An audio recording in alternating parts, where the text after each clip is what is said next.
पाटनागढ़ रे रावण पोड़ी उत्सव। पाटनागढ़ रे माँ दुर्गा नवमी यात्रा पर विजया दशमी रे पूजा मंडप गुड़िक लोकारण्य होई उठिथिला। दशमी विजय पर्व अधर्म उपरे धर्मर जयर यात्रा, अंधार उपरे आलोकर जयर पर्व हिसाब से पालन करा जाए। स्थानीय कादोपड़ा सर्वजननी माँ दुर्गा पूजा कमिटी तरफ रमाई हाईस्कूल पड़िया रे रावण दहन कार्यक्रम आयोजन करा जाइथिला।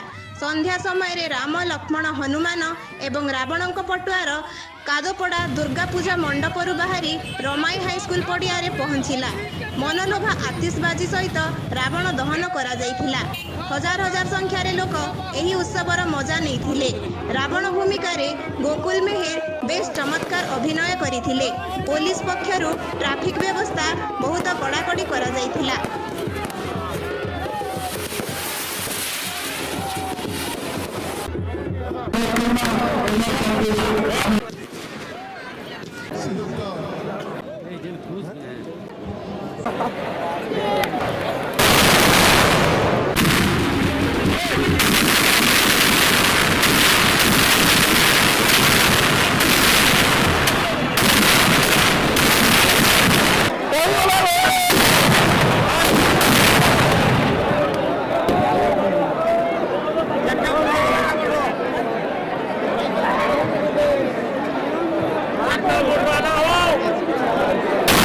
मुझे 17 वर्ष है ये रावण भूमिका अभिनय कर विसर्बानंदन मुहि नाम मोर त्रिपुरा विजयी लंकेश रावण पितृभातृ समस्त को हराई निस्व आज विसर्बानंदन तथापि मनरे तांको ना आसिला भय से ही शक्ति से ही साहस से ही बल वीर्य घेनी रण क्षेत्र मुह हेबी अवतीर्ण न बोधिले भी कहा को मुहि निजे केबे आत्महरा न होई रण क्षेत्र पाई होई भी प्रस्तुत।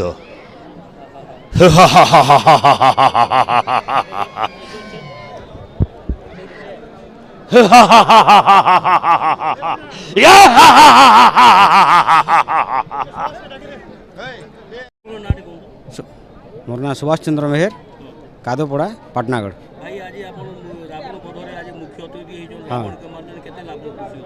मैं बहुत खुशी बहुत दिन रो मुई सुयोगटे पाइमी बोली आशा करी सेटा माँ दुर्गा आज सेटा मोर साकार करिछन आउ रात मते बहुत गर्व अनुभव लगुची। लोग मुई तो जते प्रोग्राम देखली 25 ରୁ 30 हजार भितर हेगरी भाबे बोली मोर आशा मन होची। रावण पोड़ी आमर 67 वर्ष होचे एटा माँ जगज्जननी दुर्गा पूजा कमिटी आमर बहुत पुरातन कमिटी है और यहाँ रावण पोड़ी आमर पाटनागढ़ थरे एका हेसी गोटे जगार एका हेसी और कौसी जगार निहे आउ एटा 67 वर्ष हो चली आसूची।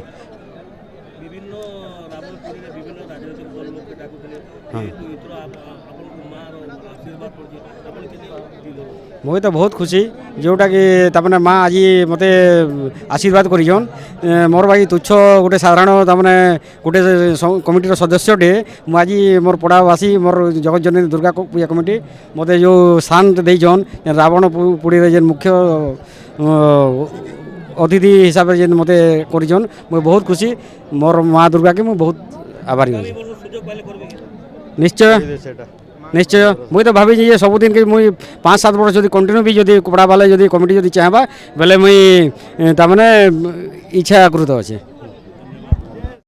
पाटनागढ़ देखो यहाँ दीर्घ वर्ष पर परंपरा चली आसो जेनटा कि पाटनागढ़ गोटे मात्र रावण पोड़ी अच्छी से कादोपड़ा आ लोक बहुत उत्साहित होती बहुत जोरदार जमक धरी भिड़ होती रावण पोड़ी मजा नि जोटा कि पाटनागढ़ एकमात्र रावण पोड़ी से कादोपड़ा हुए आ लोकंर उत्साहित देखी ये भिड़भाड़ हो हजार हजार लोक संख्या ये भिड़भाड़ जमाती रावण पोड़ी मजा नहीं से आनंदित होती।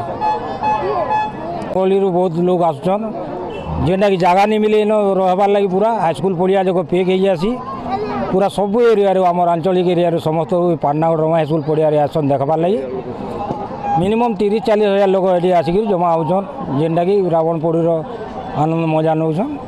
यहाँ दीर्घ वर्ष धरी चली आम कादोपड़ा।